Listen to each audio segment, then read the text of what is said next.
नमस्कार. संवाद प्रतिवाद या आमच्या विशेष कार्यक्रमामध्ये आपल्या सगळ्यांचं मनापासून स्वागत. असं म्हणतात की जो माणूस हसतो तो खऱ्या अर्थानं जगतो आणि जो रडत बसतो तो रखडत रखडत कसं तरी आयुष्य संपवतो.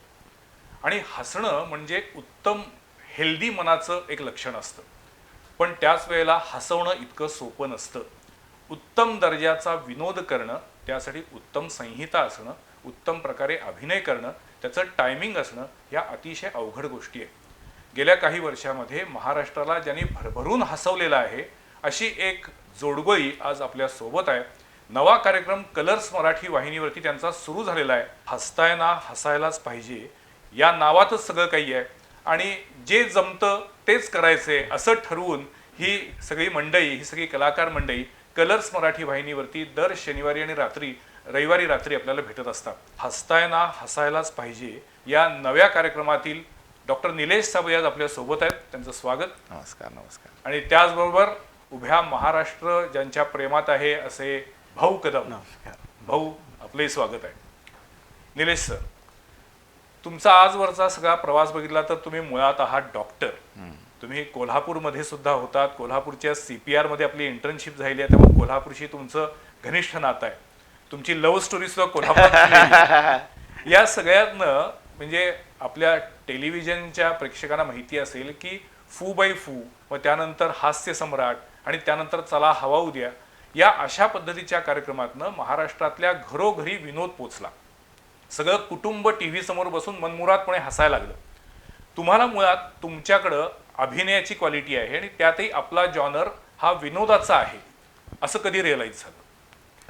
मला सांगायला आवडेल की लहानपणापासूनच अगदी म्हणजे मी पहिली दुसरीला होतो. लोकांना खोटं वाटतं असं काहीतरी मी सांगितल्यावर, पण खरं आहे हे अगदी. काय माहिती, घरात काही आमच्या अशी परंपरा अभिनयाची नाही आहे किंवा वारसा नाही आहे. माझे वडील शिक्षण खात्यातले, ते पहिल्यांदा शिक्षक होते गणिताचे. त्यानंतर ते गटशिक्षण अधिकारी झाले MPSC देऊन. त्यानंतर ते शिक्षण अधिकारी झाले. त्यामुळे आमच्या घरात तसं शैक्षणिक वातावरण होतं, पण कुणीच या क्षेत्रात नव्हतं. पण पहिली दुसरीला असल्यापासूनच मला गॅदरिंगची आवड लागली होती. मला एकदा शाळेमध्ये सांगितलं होतं की तुमचे आम्ही ग्रुप बनवू आणि ग्रुपमध्ये तुम्हाला काहीतरी एक नाटुकलं बसवायचंय. हे मला तिसरीची गोष्ट आठवते. सासवडमध्ये राहिला होतो आणि 3-4 मुलांचा ग्रुप केला होता आमचा आणि काही लोकांना डान्समध्ये ठेवलं होतं. तर मी म्हटलं, अरे आपलं आपण कसं बसवायचं? नाही, तुमचे आई बाबा तुम्हाला मदत करतील, आता कोणाला विचारायचं? तर मग मी ठरवलं की आपण असं करूया, मीच नाटक तयार करतो, आपण करूया. त्या काळात मला चांगलं आठवतंय. आणि मग आमच्या बाजूला एक दादा राहायचा. मी त्याला म्हणाला, अरे असं असं एक नाटक हवं. मग त्याने एक छोटा विनोद होता. तो छोटा विनोद 1-1.5 पानाचा त्यांनी आम्हाला सांगितलं, असं असं तुम्ही करू शकता. त्या नाटकात मी दिग्दर्शक होतो आणि मी ऑडिशन घेतो, एवढंच नाटक होतं. आणि एक आपला डायलॉग, ते नाटक सगळ्यांना म्हणजे बरेच लोक करतात ते की अर्जुना उचलतो बाण आणि मारत्या पक्षाला, सगळ्यांना माहिती आहे सगळ्या गॅदरिंगमध्ये. आणि प्रत्येक जण आपापल्या पद्धतीनं कशा पद्धतीनं बोलतो आणि मी दिग्दर्शक, मी चिडतो प्रत्येकावरती. तर ते नाटक मी पहिल्यांदा बसवलं होतं तिसरीत असताना. दिग्दर्शकाची भूमिका केली. वा वा. आणि काय माहिती पुढे जाऊन मला फुलाचे पाय पाळण्यात खऱ्या अर्थानं सिद्ध झालं. आणि घाबरलो होतो खूप, कारण स्टेजवरती जाण्याच्या अगोदर सगळी मजा येत होती. पण सासवडचं विद्यालय सगळ्यांना माहिती आहे, एवढं मोठं ग्राउंड आहे आणि त्या ग्राउंडवरती सगळं पब्लिक आल्यावरती घाबरलो होतो चांगलाच मी. आई बसली समोर, वडील बसले समोर आणि संध्याकाळचंच गॅदरिंग होतं. मला काही कळेना आता काय होणार. आणि जसे समोरचे लाईट्स ऑन झाले, पूर्वी असे खाली पण लाईट्स ठेवायचे, ते डोळ्यावर आले की सगळा अंधार दिसला समोर, की काही कळत नाही. म्हटलं हे बरं आहे, आता समोर कुणी नाही असं समजा आणि सुरू करा. आणि मनात ठेवलं होतं की हे काय आपल्याच्याने होणार नाही, हे पहिलं आणि शेवटचं करू आता. आणि जसे लोक हसायला लागले त्या गोष्टींवरती, टाळ्या यायला लागल्या, मग तो कॉन्फिडन्स आला आणि ते चांगल्या अर्थी टाळ्यांचं व्यसन लागलं की आता मला हे हवंय, मला हे हवंय. आणि तिथून ते सुरू झालं. पण मग डॉक्टरी पण करायची ठरवलेलं होतं? नाही. आणि डॉक्टर झाल्यानंतर आपल्याकडे अनेक कलाकार अभिनय क्षेत्रामध्ये आलेले आहेत, पण डॉक्टर निलेश साबळे यांनी डॉक्टर झाल्यानंतर फुल फ्लेज या क्षेत्रात यायचं ठरवलं. ते त्यामागचा प्रवास काय होता? नाही, मी शाळेत चांगला होतो, अभ्यासात चांगला होतो. आणि वडिलांचं असं म्हणणं होतं स्पष्टपणे की तू, म्हणजे मला त्यांनी विचारलं 5वी-6वीला असताना, घरात विचारलं आईला की तो काय सारखं सारखं नाटक करतो. तर आईला मी सांगितलं होतं मला अभिनेताच व्हायचंय, मला हसवायचंय लोकांना. तर वडील चिडले होते हे माझं वाक्य ऐकून की असं कसं होईल, तुला काहीतरी त्यातलं कळतं का, माहिती आहे का तुला त्यातलं, काहीतरी टी व्हीवरती बघतो आणि नाही म्हटलं मला व्हायचंच आहे. तेव्हा वडिलांनी सांगितलं होतं, बघ पहिल्यांदा शिक्षण घे, चांगली काहीतरी एखादी डिग्री आपल्या हातात पाहिजे, त्याशिवाय आपल्याला करता. आपण मिडल क्लास फॅमिलीतून आलोय, त्यामुळे महिन्याला काहीतरी एक अमाऊंट घरात आलीच पाहिजे. हे सगळी सोंग तुला येतील, पैशाचं घेता येणार नाही. आणि त्याच्या मागची एक छोटी स्टोरी अशी होती, डॉक्टर होण्यामागची. वडिलांना ॲडमिशन मिळालं होतं, त्यांना प्रचंड इच्छा होती डॉक्टरच व्हायचंय, पण त्या काळामध्ये पैसे नसल्या कारणानं ॲडमिशन सोडून दिली. कारण त्यांच्या वडिलांनी सांगितलं की आत्ता ॲडमिशन मिळाली, पण पुढे पुढे तुझ्या पुस्तकांचा खर्च वगैरे हे सगळं बघता ते मला अवघड वाटतंय. मग घरातली परिस्थिती बघून त्यांनी मिळालेलं ॲडमिशन सोडून दिलं आणि मग ते शिक्षक झाले. तर ती एक खंत होती की मला डॉक्टर नाही होता आलंय. ते नेहमी म्हणायचे की 2 मुलांपैकी एकाने तरी व्हावं अशी माझी इच्छा आहे, पण माझ्या डोक्यात होतं की त्यांची इच्छा मी पूर्ण करायला पाहिजे. अच्छा, आणि मग डॉक्टरचं पहिल्यांदा पदवी घेतली आणि मग त्यानंतर जे मुळात इच्छा आहे त्या अभिनय क्षेत्राकडे वळलं. मला स्वतःला असं वाटतं की विनोद करणं ही अतिशय अवघड गोष्ट आहे. त्याच्यासाठी समयसूचकता लागते, ज्याला आपण टायमिंग म्हणतो, आणि त्याच्याच बरोबर ती तुमच्याकडे अवतीभोवती चाललेल्या घटनांचा वेध घेण्याची सुद्धा, त्याच्यावरती कॉमेंट करण्याची सुद्धा एक पात्रता लागते. जागतिक पातळीवरती जर आपण बघितलं तर मला असं वाटतं की चार्ली चॅप्लिन हा ग्रेट म्हणजे कॉमेडियन. त्यानंतर महाराष्ट्रामध्ये आपण जर विचार केला तर चिमणराव गुंड्याभाऊ यांनी जो एक निरागस विनोद निर्माण केला त्याला तोड नाही. आणि त्यानंतर निरागस निष्पाप विनोद निर्मिती कोण करतं तर भाऊ कदम. म्हणजे भाऊंच्या चेहऱ्यामध्येच एक असा निरागसपणा आहे आणि ते इतके सहजपणे बोलून जातात की तुम्हाला कुठेतरी विनोद निर्मिती करायची आहे, यासाठी अचकट विचकट काही भाव करावे लागतात, काही अंगविक्षेप करावे लागतात, असं काही होत नाही. मुळात भाऊ, तुम्हाला कधी कळालं की अरे आपल्यामध्ये एक छान सुंदर असा अभिनेता आहे? कधीपासून सुरुवात झाली? हे तुमची सुरुवात नाटकापासून, शाळेपासून आहे का? हो, कधी खरं तर आमच्या वसाहत जी होती BPD बॉम्बे पोर्टर्स वडाळा, तिथे वडील BPD मध्ये कामाला होते, त्यामुळे ती कामगार वस्ती. आणि मग गणेशोत्सव असतील किंवा नवरात्र, जयंत्या, तर सगळे कार्यक्रम तिकडे व्हायचे आणि स्टेज बघायला मिळायचा बांधलेला. मग आम्ही ती ओढच तयार झाली की पडदा, त्याच्या मागे कलाकार काय करतात ते असं बघायचं वाकून. हे जे झालं म्हटलं हे काय करतात, तर हे छान आहे. आणि मातीत बघून ते बसायचं. लोकनाट्य असेल, नाटक असेल, कार्यक्रम असायचे. त्यावेळी नाटकं खूप ठेवली जायची आणि पडद्यावरती चित्रपट. बरोबर. तर ते नाटक बघताना असं वाटलं की हे छान आहे, आपल्याला जमलं तर मजा येईल. आणि खरं तर मी बुजराच होतो, शाळेत जास्त काही बोलायचो नाही. अजूनही तसे बुजरेच होतो, म्हणजे आहे आहेच अजून. आणि मग म्हटलं नाही, आपल्याला पण हे करता यायला पाहिजे, आपल्याला 4 लोकांत बोलता आलं पाहिजे. आपण असे आपल्याला बोलतात, हा काय बोलत नाही, हा शांत राहतो. म्हटलं हे कुठेतरी मला काढून टाकायचं होतं माझ्यातलं, म्हणून मी स्टेज जॉईन केलं. अच्छा. हां, मग मी एकांकिका केली सुरुवातीला. मग त्याच्यात मला बक्षीस मिळालं, मग कॉन्फिडन्स वाढला. म्हटलं चला आता मग एका मित्राला भेटून मग त्यांनी एकांकिका जे स्पर्धा होतात त्यात काम करायला मिळालं. असं करता करता 2 अंकी नाटक, मग व्यावसायिक, मग व्यावसायिक स्पर्धा, आणि मग TV इकडे आलो. पण मग ह्या सगळ्या एकांकिकांच्या किंवा नाट्य प्रवासामध्ये गंभीर धाटणीचे पण रोल करायचा की त्यावेळी पण सुरुवातच कॉमेडी जॉनरच्या रोलनं व्हायची? सुरुवात झाली कॉमेडीनी माझी, आणि मग गंभीर असं एकांकिका नाही मिळाली, ते कॉमेडीची मिळाली. पण नाटक एक मिळालं होतं मला तसं, म्हणजे ते काही प्रायोगिकच होतं, त्यामुळे ते नाही जास्त करता आलं मला गंभीर. आणि आता असं झालं, करावंसं वाटलं तरी सुद्धा लोक ॲक्सेप्ट नाही करणार. खरंय. ते म्हणतीने हा आता काय रडवतोय, आम्हाला हसवायला पाहिजे हा माणूस, आणि म्हणून ते करता येत नाही. पण आवडतं, ते सुद्धा करायला आवडतं. सर्व प्रकारचे रोल करायची इच्छा आहे. हो. निलेश सर, मला मुळात सांगा की आता हे जो कलर्स मराठीवरती आपला कार्यक्रम सुरू झालेला आहे, तर हा नेमका प्रहसनात्मक आहे, काय आहे, आणि त्याची पुढची वाटचाल, म्हणजे तुम्ही साधारण ह्याचे एपिसोडचा विषय कसा निवडता तुम्ही? कसं आहे बघा, आतापर्यंत लोकांनी फुबाई फू मधून आम्हाला बघितलं, नंतर 10 वर्ष चला हवा येऊ द्या लोकांनी बघितलेलं आहे. त्यामुळे लोकांना अपेक्षा आहे एका सकस विनोदाची, आणि जो सगळं कुटुंब बसून बघू शकेल असा विनोद हवा होता लोकांना. पण हा कार्यक्रम या सगळ्याचं मिश्रण आहे. म्हणजे तुम्हाला हवा येऊ द्याचीही काही गंमत त्याच्यामध्ये बघायला मिळेल, तुम्हाला फुबाई फूचीही गंमत बघायला मिळेल. आणि हा नवा यासाठी आहे की बरेचसे नवीन सेगमेंट्स आम्ही याच्यामध्ये आणलेले आहेत. पण बेस याचा प्रमोशन हा असणारच आहे, कारण मराठी चित्रपट, मराठी नाटक, मराठी कलाकार यांच्यासाठी एक हक्काचं व्यासपीठ आता कलर्स मराठीवरती आम्ही निर्माण केलंय आणि त्यासाठी खरंच मी कलर्स मराठीचे आभार मानतो की इतक्या मोठ्या प्रमाणावरती आम्हाला त्यांनी सूट दिली आहे सगळं करण्याची. कारण कोल्हापुरात आम्ही फिरतोय, आमचे बॅनर्स लागले, इतकं बरं वाटतं. ज्या रस्त्यावरती मी आणि माझी बायको चालत फिरायचो, मग अशी बायको गाडीत होती, तिनं मला सांगितलं इथून आपण या रस्त्यावरून कितीतरी वेळा चालत गेलो, पण आज इथं आपला बॅनर लागलाय. तर मला वाटतं की हा आनंद आणि समाधान काही वेगळंच असतं. हे वेगळं आहे. आम्ही चालत फिरलोय, दर शनिवारी ठरलेलं असायचं कोल्हापूरच्या प्रत्येक रस्त्यावरून चालत फिरायचं, आणि आज तिथं कलर्स मराठीमुळे माझं पोस्टर लागलंय. यापेक्षा वेगळा आनंद काय असणार आहे? तर तुमच्या प्रश्नाचं उत्तर हेच देईन की प्रहसनं असतील वेगवेगळ्या पद्धतीची, आणि काही फॉर्मॅट जे आम्हीच डेव्हलप केले होते आमच्यामध्ये, की एखाद्या सिनेमाचं आम्ही प्रहसन करायचो किंवा काय करायचो, या सगळ्या गोष्टी यामध्ये असतील. पण काही नवीन सेगमेंट मी यासाठी म्हणतोय, जसं की केदार शिंदेंचंच हसा चकटफू होतं, आणि केदार सर आमचे मार्गदर्शक आहेत, हेड आहेत चॅनलचे. तर त्यांच्याही डोक्यातून कल्पना आली होती की नुसतं हसवू नका लोकांना, कारण विनोद अशी गोष्ट आहे की बघण्यासाठी अनेक लोक एकत्र बसले तर त्याचा समाजासाठी काही फायदा होईल का, हा सुद्धा विचार करा. त्यामुळे एक नवा सेगमेंट आम्ही यामध्ये सुरू केलाय, असा मी असाच मी. असा मी असाच मी त्याचं नाव आहे, आणि त्याच्यामध्ये ओमकार भोजने जी फॅमिली आहे, तो एक सर्वसामान्य माणसाचा कॉमन मॅन आहे.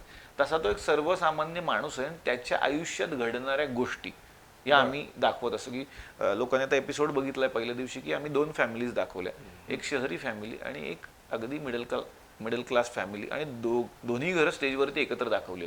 आणि मतदानाचा दिवस हा विषय होता, की मतदानाचा दिवस आहे, एका फॅमिलीमध्ये अगदी सणासारखी तयारी चालली आहे, आणि एक जे अगदी श्रीमंत आहेत त्यांना सुट्टी हवी आता, किंवा खूप दिवसांनी सुट्टी मिळाली तर प्लॅनिंग वेगळं चाललंय दिवसभर. मुलीला गोव्याला जायचंय, कुणाला अमुक जायचं, जोडून सुट्टी आली, आणि त्यांचं म्हणणं आहे की आपण नाही गेलो तर काही फरक फारसा पडणार नाहीये सिस्टीममध्ये, त्यामुळे आपण नको जाऊया. आणि इकडे असं चाललंय सगळ्यांनी जाऊ, आपण रिक्षा करू, टॅक्सी करू, काही करू, पण आपण मतदान केलं पाहिजे. आणि ह्या घरामध्ये असं चाललंय की आपण फक्त सेल्फी काढूया ना ते शाईला. ती मुलगी म्हणते तिला माहितीच नाही मतदान काय, तिला वाटतं की हे शाई लावायची आणि फोटो टाकायचा, हे सरकारने कंपल्सरी केलंय, त्यामुळे आपण ते करूया, बस झालं, हेच आपलं मतदान आहे. कारण आपल्या मतदानावरती लाईक्स येतीलच की खाली, असं तिचं म्हणणं आहे, ते मतदान आहे आपलं. तर अशा एका चौकटीत ही फॅमिली, आणि यांचं म्हणणं की नाही आपण गेलो नाही तर खूप मोठा फरक पडेल. म्हणजे अवतीभोवती घडणाऱ्या घटनांबद्दल सुद्धा भाष्य करताय तुम्ही. हो, आणि प्रत्येक आठवड्याला हे एक वेगळं स्किट असणार आहे. त्यानंतर अरविंद जगताप सर स्वतः लिहित आहेत आमच्यासाठी, त्यांचा एक वेगळा सेगमेंट आहे की जादूची डायरी असं त्या सेगमेंटचं नाव आहे. हवायुद्यामध्ये ज्या पद्धतीने पत्र असायचं, हा, तर याच्यामध्ये एक वेगळी गोष्ट आहे की अशी डायरी ज्याच्यामध्ये प्रत्येक दिवशी एक वेगळं पान लिहून ठेवलंय, आणि येणारे सेलिब्रिटी ते वाचणार आहेत आता. म्हणजे आता एका एपिसोडमध्ये महेश मांजरेकर सर वगैरे सगळे आले होते, जुनं फर्निचरसाठी, तो पाहिला असेल एपिसोड लोकांनी. त्यामुळे त्यामध्ये सचिन खेडेकरांनी ते वाचन केलंय, एका बापाच्या मनातली गोष्ट ते मुलांना सांगतात. तर अशा काही वेगळ्या गोष्टी याच्यामध्ये बघायला मिळतील, आणि येणारे सेलिब्रिटी प्रमोशन तर करतीलच, पण एक त्यात गंमत अशी आहे, सुरुवातीचा एक प्रहसन असं घडतं ज्याच्यामध्ये माझाच एक जुळा भाऊ आहे, ज्याचं नाव विजय साबळे, जे मीच प्ले करतो, आणि त्याचंही कुटुंब वेगळं दाखवलंय. तर त्याचा मेहुणा आहे भाऊ, आणि तो त्याला सतत पैसे मागत असतो, भाऊ मला पैसे मागत असतो की मला एक दुकान चालू करायचं. प्रत्येक एपिसोडला एक दुकान सुरू होतं आणि एपिसोडच्या शेवटी ते बंद होतं. हा भाऊचा व्यवसाय. तर पहिल्या एपिसोडला एक चहाची टपरी त्यांनी टाकली होती माझ्याकडून 2.5 लाख रुपये घेऊन, आणि बाई पण भारी देवामधल्या सगळ्या महिला आल्या होत्या सेलिब्रिटीज त्याचं उद्घाटन करायला. आता येणारे सेलिब्रिटी कशाला येणार आहेत आमच्याकडे, तर भाऊच्या दुकानाचं उद्घाटन करायला येतील. ओके. आणि त्यामध्ये फक्त उद्घाटन नाही होणार, तर त्यांनी ती गोष्ट बनवायची, मग त्यांनी चहा बनवायचा आहे, त्यांनी गिराईक पटवायचं आहे, त्यांनी त्याची जाहिरात करायची आहे, आणि ते लोकांना तो चहा पटला पाहिजे. प्रहसनाचे हे विषय सुचतात कसे? म्हणजे हवायुद्यामध्ये सुद्धा बहुतेक सगळ्या स्क्रिप्ट तुमच्याच असायच्या, अफलातून स्क्रिप्ट असायच्या, तर हे मुळात विषय तुम्ही निवडता कसे? नाही, मला सर सांगू का, याची खूप मदत झाली वऱ्हाड निघाले लंडनला या नाटकामुळे. कारण मी जेव्हा गडिंग्लज भागात होतो तर माझी एकांकिका करण्याची खूप इच्छा होती, पण मेडिकल स्टुडंट सगळे आजूबाजूला असल्यामुळे तो ग्रुपच नव्हता. तर ऍक्टर म्हणून मी एकटाच होतो, मग मी करणार काय? तर मी 12वीला असल्यापासूनच वऱ्हाडचे प्रयोग करायचो. मला काहीतरी शिकायला मिळेल, कारण मला ग्रुप नाही, मला कोण दिग्दर्शक नाही, मला शिकवेल कोण? मग मी ऐकलं होतं की हां, मग एकांकिकेत काम करतात, मग पुण्यात आपल्याला कोणीतरी बघतं, मग एखाद्या सिरियलमध्ये एखादा चान्स मिळतो आणि मग तो ऍक्टर होतो. पण माझ्याकडे ही प्रवासाला ती वाटच नव्हती, मी काय करणार? म्हणून मी ठरवलं चला मग आपण एक पातळीपासून सुरू करू. मग मी वऱ्हाड निघालायचे खूप प्रयोग करायचो आणि जेव्हा गावागावात आपल्या आजूबाजूच्या ह्याच गावांमध्ये मी कार्यक्रम करायला जायचो तिथे जे लोक भेटायचे त्यांचा जो रिस्पॉन्स यायचा त्यावरून मला कळायचं की अच्छा हा विनोद आहे आणि हा नाहीये. आणि मग त्या गावांमधली जी पात्र मला बघायला मिळत होती त्यातून त्या गोष्टी मला मिळायला सुरुवात झाली की या गावात ही घटना घडली होती. मी सांगतो पण आता आम्ही पु ल देशपांडेंनी व्यक्ती आणि वल्ली हो, लिहिलं, हो. त्यानंतर डॉक्टर निलेश साबळे यांनी गावागावातल्या कॅरेक्टर्स शोधून Characters. त्याच्यावरती प्रहसन प्रहसन सुरू केली आणि आत्ताही सतत ऑब्झर्वेशन चालू असतं की आता मी तुम्हाला ऑब्झर्व करतोय की की मी यांना कसं माझ्या शो मध्ये आणू शकतो, असं मी पात्र आणू शकतो का. जसं मी माझा वाटताचे सर जे आहेत आपले खांडेकर सर, मी त्यांनाही पोर्ट्रे केलं होतं, त्यांची नक्कल करण्याचा प्रयत्न केला. तर सतत एक डोळा आणि एक मेंदू इकडेच असतो की इकडे काय उचलू, इकडे काय उचलू, हे कॅमेरामन दादा आहे, तिकडे हे बसलेले, तिकडे त्यांचं एक वेगळं काम चालू आहे. कदाचित हे सगळं तुम्हाला एकदा दिसेल आमच्या स्किटमध्ये. क्या बात आहे. बरं. तर हे चालूच आहे. क्या. मला सांगा, तुम्ही सुरुवातीला आपण म्हटलं त्यानुसार की पहिल्यांदा फू बाई फू, त्यानंतर हास्य सम्राट, त्यानंतर चला हवा द्या, या सगळ्या प्रवासाला संपूर्ण महाराष्ट्र साक्षीदार आहे. पण लेखक म्हणून किंवा दिग्दर्शक म्हणून स्टँडअप कॉमेडी ही जास्त आव्हानात्मक वाटती की प्रहसन वाटतं? नाही, दोन्ही अवघड आहे सर. याचं कारण काय आहे की स्टँडअप कॉमेडी जास्त अवघड आहे कारण एकट्यालाच सगळं करायचं. आणि तिसरा भाग नाटक, हा, कॉमेडी नाटक. हो हो हो. त्याची पुढची स्टेप त्याची पुढची नाटक आहे. step, हो. या तिन्हीतलं सगळ्यात चॅलेंजिंग काय वाटतं? नाही, सगळ्यात चॅलेंजिंग मला वाटतं तिन्ही गोष्टी आहेत, कारण तिन्ही गोष्टी फसण्याची म्हणजे चान्सेस जास्त असतात, त्यामुळे प्रत्येकाला पोटात गोळा असतो. स्टँडअपचं काय झालंय हल्ली की स्टँडअपला समोर जे लोक बसलेले आहेत त्यांना तो विषय एक तर पटला पाहिजे, त्यांच्या जवळचा वाटला पाहिजे आणि अगदी कमी वेळात, अगदी 5 मिनिटं 10 मिनिटात हे लोक जे हसवतात स्टँडअप करून, त्यांचं मला फार कौतुक वाटतं. म्हणजे वऱ्हाड हे त्यातलाच भाग आहे जे लक्ष्मणराव देशपांडे करायचे. तर ते खूप चॅलेंजिंग आहे कारण काहीच नाही तुमच्याकडे, एक शॉल घ्यायची आणि त्याच्यावरती करायचं. तसं आज खूप कोल्हापुरातही खूप चांगले स्टँडअप करणारे लोक आहेत. तर या सगळ्यांचं मला कौतुकच वाटतं. आणि प्रहसन अवघड यासाठी आहे कारण आम्ही हवा येऊ द्यात किंवा आत्ता ह्या नव्या कार्यक्रमात हसतायनामध्ये जी प्रहसनं करतोय त्यांचं ड्युरेशन ऑलमोस्ट अर्ध्या सिनेमा एवढं असतं. म्हणजे 1 तासाचं प्रहसन, आदल्या दिवशीची फक्त एक रिहर्सल, 7-8 लोक एकमेकांबरोबर ती रिहर्सल करतात आणि अजिबात न थांबता सलग 1 टेक हे स्किट प्रेक्षकांच्या समोर आणि आलेल्या सेलिब्रिटींच्या समोर करायचं. मग त्याला 2 महिन्याची तालीम नाहीये, 1 आठवड्याची तालीम नाहीये.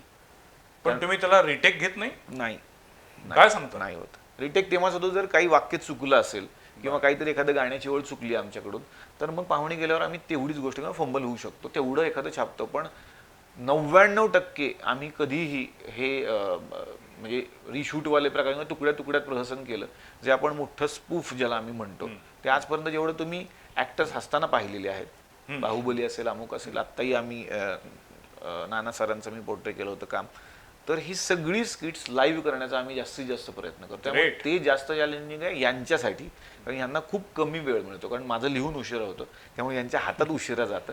पण तरी ही मंडळी कमीत कमी वेळेत, ते तुम्हाला असं वाटू शकतं बघताना अरे कमीत कमी 1 आठवडा तालीम केली असेल, पण ते जास्त चॅलेंजिंग आहे. पण निलेश सरांनी दिलेलं स्क्रिप्ट तसंच्या तसं करायचं की त्याच्यामध्ये ऍडिशन्स करण्याचा तुम्हाला अधिकार असतो?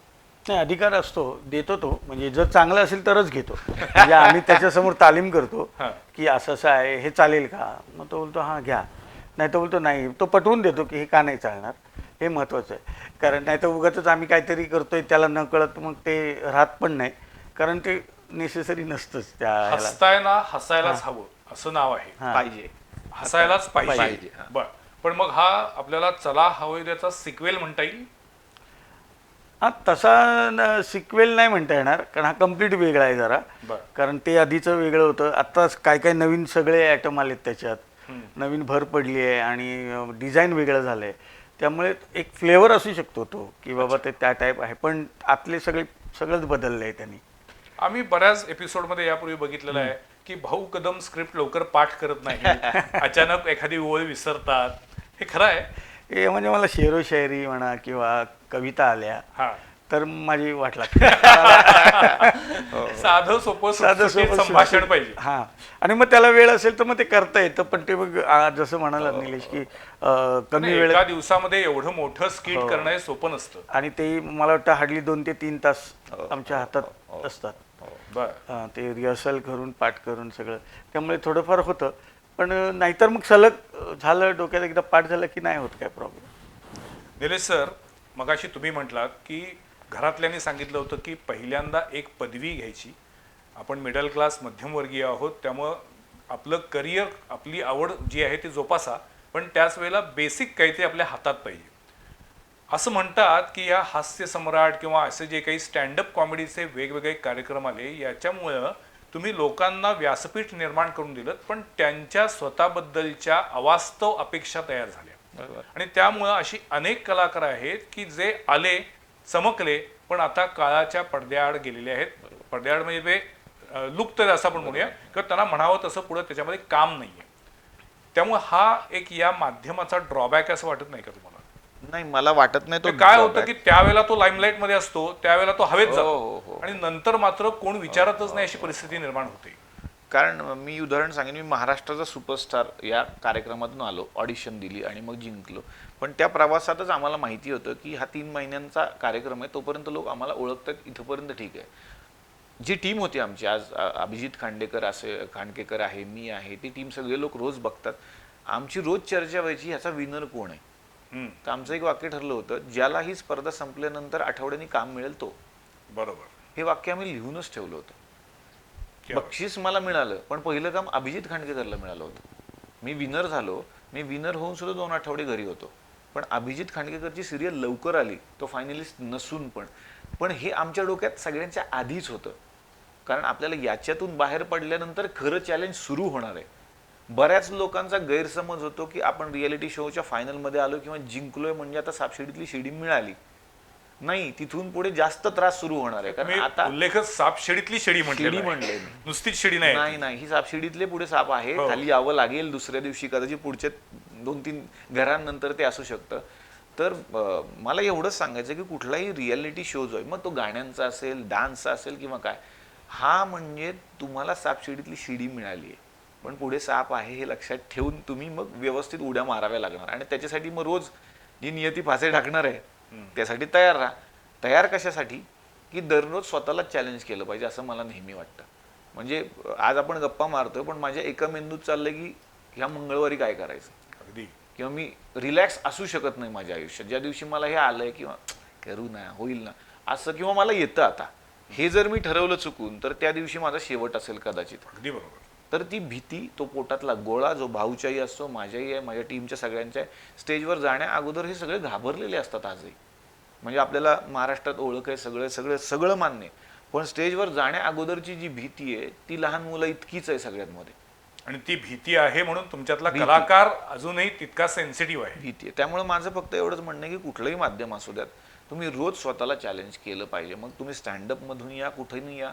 आणि बऱ्याच वेळेला स्टँडअपवाल्यांचं झालं काय हे मी सांगतो की ज्या गोष्टींना लोक हसले होते, ज्या टीव्हीत आम्ही पाहिल्या होत्या, त्या गोष्टींवरती कार्यक्रम मिळायला लागतात बाहेरचे, आणि त्याच कार्यक्रमात तेच विनोद करून आपण रोज पैसे मिळवू शकतो. त्यामुळे ते लाईव्ह आता सेट आहे असं वाटायला लागतं. पण त्याच वेळेला बाकीचे लोक काही नवीन घेऊन पुढे चालले ते आपल्या लक्षात येत नाही. त्यामुळे सगळ्या स्टँडअपवाल्यांनी आता आपले नवीन नवीन गोष्टी किंवा नवी आयटम त्यांच्या भाषेत सांगायचं, हा नवीन आयटम आहे, तर मला वाटतं रोज नवीन काहीतरी, आठवड्याला एक तरी नवीन बनवलं पाहिजे, जे लोकांना दाखवा, मग ते फ्रेश वाटत राहील. मग या कार्यक्रमामध्ये कलर्स मराठीवरती जो आता सादर होतोय, त्याच्यामध्ये असं नवीन वेगळेपण काय आहे? यातलं सगळ्यात चांगलं वेगळेपण तुम्हाला सांगतो की सर्वसामान्य प्रेक्षकांना सुद्धा स्टेजवर येता येणार आहे. अच्छा. जसं की आज आपण आता बसलो, थोडा वेळ बसलो की मोबाईलवरती रील बघतोय. हल्ली रील्सचा जमाना आहे. आणि हे लोक कोण आहेत? हे खूप घराघरात आता कलाकार आहेत ऍक्च्युली तयार झालेले. ते स्टेजवरचे नाही आहेत किंवा ते सिनेमातले नाही आहेत, पण ते इतके छान करतायत की आपल्याला हेवा वाटावा की अरे ही गोष्ट यांना कशी सुचली असेल. साधे साधे फॅमिलीज आहेत. तर आम्ही ह्याच्यामध्ये रील कर असा एक सेगमेंट केलाय, ज्यामध्ये आम्ही रील्स मागवून घेतो लोकांचे, आणि त्यातले सगळ्यात सुंदर जे आहेत त्या 3 फॅमिलीजला आम्ही एपिसोडला येऊन बसवतो समोर, आणि त्या फॅमिलीचे रील्स स्टेजवरती दाखवले जातात LED वरती, आणि त्याला जज करतात भरत सर आणि अलकाताई कुबल. आणि त्यातून एक फॅमिली निवडली जाते बक्षीस देण्यासाठी, आणि त्या 3ही फॅमिलीचा आम्ही मग ओळख करून देतो, त्यांच्याविषयी बोलतो, आणि एक बक्षीस मिळतं. आणि पुढच्या आठवड्यात तुम्हाला संधी आहे, तुम्ही व्हिडिओ पाठवा. तर सर्वसामान्य प्रेक्षकांना सुद्धा हा माझा मंच आहे किंवा मला आता पुढे येता येणार आहे. ही एक नवीन गोष्ट आम्ही याच्यामध्ये केली आहे. पण मग ते रील पाठवण्याचं आवाहन तुम्ही चालू केलेलं आहे? हो, चालू झालंय. म्हणजे कोल्हापुरात सुद्धा अनेक रील स्टार आहेत, खूप आहेत. त्यांना हा एपिसोड बघितल्यानं लक्षात येईल की आपल्याला सुद्धा या कार्यक्रमामध्ये कलर्स उडता येतं. मराठी वाहिनीवरती झळकण्याची संधी आहे. आणखीन एक गंमत अशी केली आम्ही की तुम्ही रील्स आमच्याकडे पाठवा, ज्या 3 फॅमिलीज येतात त्यांना आम्ही परमिशन दिली तुम्ही आमच्याबरोबर रील बनवा. अच्छा, वा. मग आमचं झाल्यानंतर आम्ही त्यांच्याबरोबर पण रील करतो, म्हणजे मी करतोय, भाऊ करतोय, ओमकार, आमची सगळी टीम. ते जे कॉन्टेंट घेऊन येतात त्यात आम्ही काम करणार आहोत. त्यामुळे तुम्ही लवकरात लवकर या, तुमचं कॉन्टेंट घेऊन या ज्यात मला काम करण्याची इच्छा आहे. भाऊ कदम आणखी निलेश साबळे ही 2 नावं घेतल्यानंतर आपोआपच त्याच्यामध्ये कुशल बद्रिके असावा असं वाटतं. सागर कारंडे, भारत गणेशपुरे, श्रेया बुगडे, ही तुमची जी गेली 10 वर्ष एक टीम तयार झाली होती की जी घराघरात मनामनात पोचलेली होती. बरोबर. मग या कार्यक्रमामध्ये हे बाकीचे कलाकारांची एंट्री टप्प्याटप्प्यानं होणार आहे काय आहे नेमकं?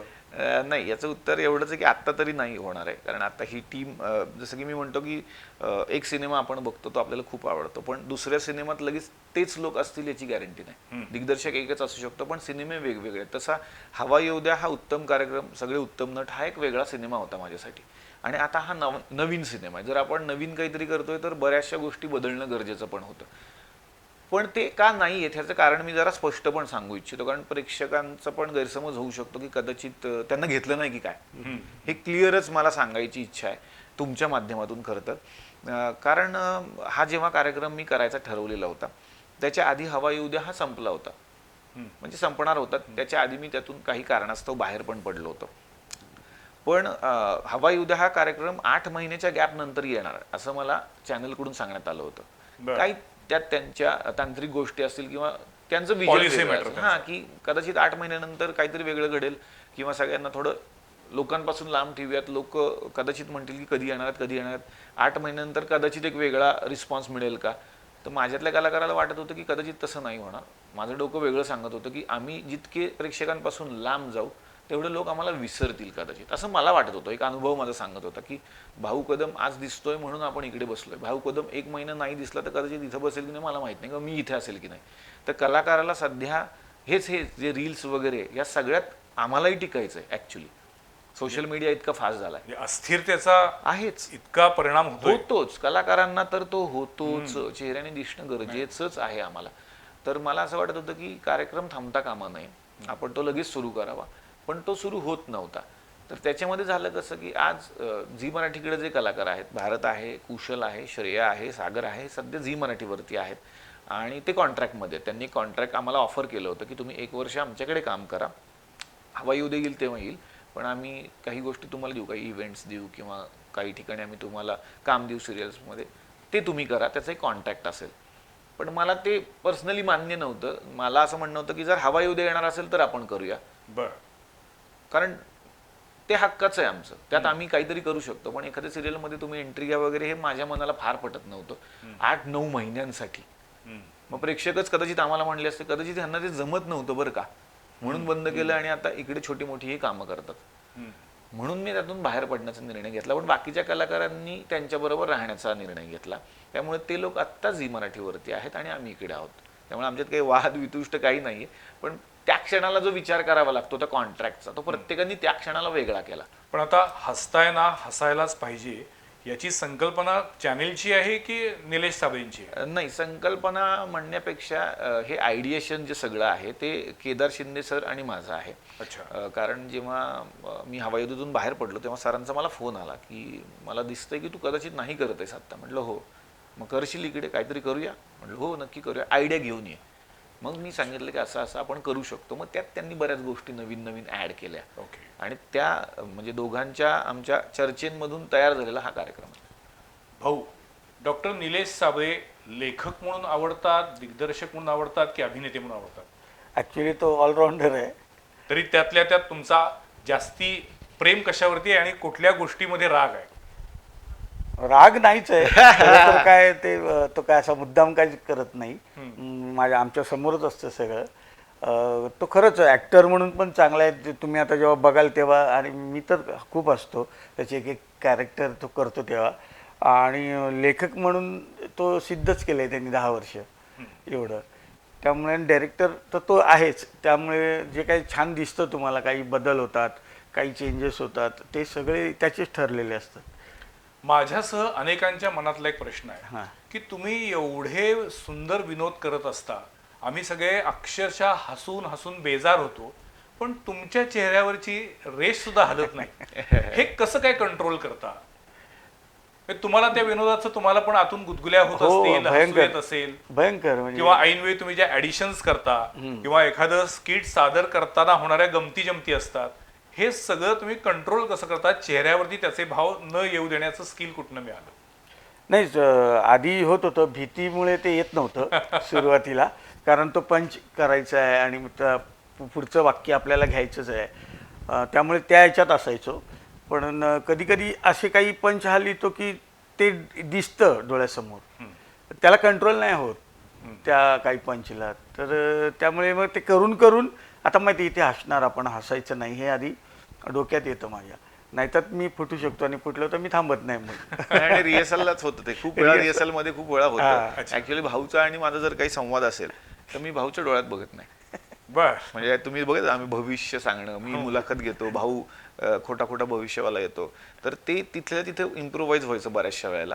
अर्ध लिखित असायचं आणि अर्ध इम्प्रोव्हाइज व्हायचं. बापरे. तर इम्प्रोव्हायझेशन नंतर जेव्हा टेक होणार तर मी भाऊच्या चुकूनही इकडे डोळ्यात नाही बघू शकत. मला हसू येतं, भाऊकडे बघितलं की मला अजूनही हसू येतं. त्यामुळे मी स्किटमध्ये असेल तर मी भाऊच्या डोळ्यात डोळे घालत नाही. पण भाऊ, कॅमेऱ्यासमोर स्किट सादर करणं हे आव्हानात्मक वाटतं की तुम्ही महाराष्ट्रातल्या बहुतेक सगळ्या शहरांमधल्या मैदानांवरती हजारोंच्या उपस्थितीमध्ये प्रोग्राम केले आहेत, तर अशा पद्धतीचे लाईव्ह परफॉर्मन्सेस अधिक आव्हानात्मक आणि आनंददायी वाटतात की कॅमेऱ्यासमोरचे? लाईव्ह जास्त इफेक्टिव्ह होतात, कारण तिकडे थांबायचं नसतं, असा ऑडियन्स असतो भरलेला, त्यामुळे त्याची खूप तयारी करावी आणि समोरून लगेच दाद मी डायरेक्ट. हो, इथे करता येते. इथे काय बाबा जरा चुकलं, थांबलं, काही प्रॉब्लेम आला तर तेवढं थांबू शकतो आपण, समजून घेऊ शकतो की असं असं थांबले, हा समोरच असतो त्यामुळे तो सांगतो एखादं. पण लाईव्हला खूप त्रास होतो. तिथे तुम्हाला काही चान्सेस नाही, ते डोक्यात तेवढे कॉन्सन्ट्रेटच करावं लागतं खूप, आणि त्याची प्रॅक्टिस करून दिवसभर ते नाही. आता इथे चुकलं ते संपलंच ना, लोक तर चान्सच बघते, याचं पाठ होत नाही. पण नाही होत ते. करून गेलो गाव नाटक अजून करतायत. हो, नाटकाचे प्रयोग शूटिंगसाठी ऍडजस्ट करता की शूटिंगच्या डेट्स नाटकासाठी ऍडजस्ट करता? नाही, मग हे क्लॅश होतच नाही, कारण माझे शनिवार रविवार नाटक असतं बर, आणि सोमवार मंगळवार आमचं हे शूटिंग असतं. बर. त्यामुळे ते क्लॅश नाहीच होत. पण जर उद्या क्लॅश होण्याची वेळ आली, उद्या जर शनिवार रविवारच्या ऐवजी आठवड्यातले 5ही दिवस चॅनलनं सांगितलं हा कार्यक्रम करा, प्रचंड लोकप्रिय झालेला आहे, रिस्पॉन्स वाढतोय, त्यावेळी तुम्ही काय कराल? नाही, नक्की प्रायोरिटी कशाला? शनिवार रविवार तर नाही करणार ते. कारण केदार सर नाटक याच्यातलेच आहे, क्षेत्रातले, त्यामुळे त्यांना माहिती आहे. त्यामुळे ते असं नाही सांगणार की शनिवार रविवार पण करा, पण सोमवारपासून मी शुक्रवार पण करू शकतो. अच्छा, हो हो, हे दोन्ही सांभाळणार. हो हो हो. आता तुम्ही दोघांच्या शिवाय ओंकार भोजने यामध्ये आहेत. या प्रत्येक कार्यक्रमामध्ये अजून नवनवीन कलाकार ऍड होत जाणार आहेत? हो हो, नक्कीच होतील. म्हणजे मी जे प्रमोशनसाठी आलेले आहेत ते कलाकार हो म्हणत हो, नाही. आमची टीम, हा, तुमच्या टीम मधले महत्वाची टीम आहे. आत्ता ही एक बेसिक टीम आहे. जशात मी आहेच आहे, भाऊ आहे, ओमकार याच्यामध्ये ॲड झाल्यामुळे एक वेगळी गंमत येते. सुपर्णा श्याम आहे, जी ॲक्च्युली चांगली विनोदी अभिनेत्री, पण तिने आत्तापर्यंत गंभीर भूमिका केल्या होत्या, इतर चॅनल्सवरती तिने लीड भूमिका केल्या होत्या, पण याच्यातून ती कॉमेडी करू शकते हे लोकांना कळेल. स्नेहल शिदम जी आमच्याच टीममधली होती ती आहे, आणि रोहित चव्हाण, अशी एक ती मोठी टीम आहे. पण जसा जसा कार्यक्रम पुढे जाईल, त्या कार्यक्रमाच्या स्किटची गरज म्हणून, त्या गोष्टीची गरज म्हणून अनेक कलाकार तुम्हाला या मंचावरती नवीन नवीन दिसतील, कारण ती त्या गोष्टीची गरज असते. त्यावेळेला तो कलाकार येणं पण अपेक्षित आहे. तर अनेक लोक नवीन येतील कदाचित, पुढे पुढे ती टीम वाढेलही. अच्छा, आता सध्या तरी कलर्स मराठीवरती दर शनिवार रविवार रात्री 9 वाजता हसताय ना हसायलाच पाहिजे हा कार्यक्रम सुरू झालेला आहे. नावच असं आहे की कुणाला काही वेगळं सांगायची गरज नाही. आणि हे कलाकार असे आहेत की जे समोर आल्यानंतर प्रत्येकाला 100% खात्री असती की मनमुराद करमणूक होणार, उत्तम प्रतीचा विनोद पाहायला मिळणार, आणि त्याचबरोबर केदार शिंदे यांच्यासारखे अनुभवी या क्षेत्रातील व्यक्तिमत्व जेव्हा या चॅनलचे हेड म्हणून आले आहेत, तेव्हा नक्कीच त्याच्यामध्ये एक वेगळा सामाजिक संदेश देण्याचा किंवा एक आशय त्यामध्ये येण्याचा सुद्धा प्रयत्न होणार आहे. सर, आज कोल्हापूरला आलो त्यामुळे अनेक आठवणी खरं तर जाग्या झाल्या, कारण मी म्हणालो CPRला होतो, या एरियात मी 5 वर्ष राहिलोय, त्यामुळं गल्लीबोळात फिरलोय मी इथं. त्यामुळे मी कोल्हापूरचाच आहे असं अनेक लोक उल्लेख करतात, आणि मला त्याचा अभिमान पण वाटतो, आणि मी आहे हेच सांगतो, कारण कोल्हापूरनी खूप दिलंय मला. ज्यावेळेला मी काही करत नव्हतो तेव्हा कोल्हापूरमध्ये मी कार्यक्रम करत होतो आणि मला आशीर्वाद त्यावेळेला सगळे लोक देत होते. पण एक अशी व्यक्ती कोल्हापुरातली आहे ज्यांचा मला आज उल्लेख करायचा आहे, संगीतकार चंद्रकांत कागले. चंद्रविलास या नावाने ते म्युझिक द्यायचे, अनेक चित्रपटांना त्यांनी म्युझिक दिलं आजपर्यंत. पण त्या व्यक्तीने खरं तर मला कोल्हापुरात पहिलं काम दिलं. हां, ते माझं एक डॉक्टर ओळखीचे होते, सदानंद पाटणे, ज्यांचं हॉस्पिटल आहे गडिंग्लजला. त्यांच्यामुळे माझी ओळख झाली आणि मग चंद्रकांत सर मला त्यांच्या कार्यक्रमांमध्ये निवेदनासाठी घेऊन जायचे मला, आणि त्याचे मला पैसे पण द्यायचे, आणि आल्यानंतर मी त्यांच्याच घरी राहायला पण असायचो. तर त्या व्यक्तीनं मला अवधूत गुप्तेंना पहिल्यांदा भेटवलं. त्यांचा एक लाईव्ह कार्यक्रम होता आणि अवधूत सरांना त्यांनी मला भेटवलं आणि अवधूतला त्यांनी सांगितलं, अवधूत तू एकदा ह्याला बघ, ह्याला तू मुंबईला घेऊन जा. ते म्हणले हां, चांगला असेल तर करेलच तो. मग ते ऐकल्यानंतर अवधूत सरांनी मला विचारलं, तू काय करतोस, करून दाखव. तर त्यांच्याच घरी, कागलेंच्या घरी अवधूत सर मिसळ खात होते आणि मी सगळ्या नकला करून दाखवत होतो. आणि अवधूत सर म्हणाले, उद्या माझा कार्यक्रम आहे इथं भवानी मंडपात, तर तू करशील का तिकडं एंट्री. ती माझी पहिली प्रोफेशनल एंट्री. अवधूत सरांच्या लाईव्ह कार्यक्रमात मी पहिल्यांदा इकडे एक कार्यक्रम केला 10 मिनिटांचा. तर ही माझी पहिली एंट्री होती. मला भरत जाधव सरांना पहिल्यांदा भेटवलं चंद्रकांत कागले सरांनीच. त्यांची खूप इच्छा होती की हा पुढे गेला पाहिजे, हा पुढे गेला पाहिजे. कोल्हापुरात शूटिंग आहे, तू ये. अमुक एक व्यक्ती आली आहे, तू ये, मी तुला भेटवतो, तुझं काहीतरी घडायला पाहिजे, असं त्या व्यक्तीला सतत वाटायचं. तर आज मला त्यांचा उल्लेख करावासा वाटतो की सॉरी पण मी तुम्हाला नाही भेटलो शेवटच्या काही क्षणांमध्ये, ते आत्ता नाही आहेत. पण मला वाटतं की कलाकार कधीच जात नसतो, तो सगळ्यांच्या बरोबर असतो. आणि मला त्यांचा आज उल्लेख करायची इच्छा होती की खूप मोठी पावर होती माझी ती कोल्हापुरातली. सो मला वाटतं की दर शनिवार रविवार आता कलर्स मराठीवरती सुरू झालेल्या हसतायना हसायलाच पाहिजे या कार्यक्रमाला पुढची काही वर्ष वाढता प्रतिसाद मिळेल आणि हे कलाकार दर आठवड्याला आपल्या घरामध्ये आपल्याला दिसतील. आणि कोल्हापुरातनं आज त्यांनी सुरुवात केली आहे, त्यामुळे कोल्हापूरचे जावई म्हणता येईल एक प्रकारे असे निलेश साबळे यांना खूप खूप शुभेच्छा. या कार्यक्रमाच्या सगळ्या कलाकारांना, टीमला शुभेच्छा. किंवा जाण्यापूर्वी मला फक्त एवढंच सांगायचं सगळ्यांना की हा कार्यक्रम जसा मी म्हणतो की भाऊ आपला वाटतो, मी आपला वाटतो, तसा हा सगळ्यांचा कार्यक्रम आहे. आणि जे मी सांगितलं एक सेगमेंट की तुम्हाला येण्याची संधी सुद्धा आहे, तर ती संधी प्लीज सोडू नका. तुम्ही जास्तीत जास्त संख्येने आमच्याकडे या. सेट खूप मोठा दिलाय कलर्स मराठीने आम्हाला, त्यामुळे तुम्ही प्लीज बघायला पण या. तुम्ही काही अभिनय करत असाल, तुमच्याकडे कुठली विनोदी कला असेल तर प्लीज घेऊन या, कारण आता हा मंच तुमचा सगळ्यांचा आहे. धन्यवाद आणि खूप खूप शुभेच्छा.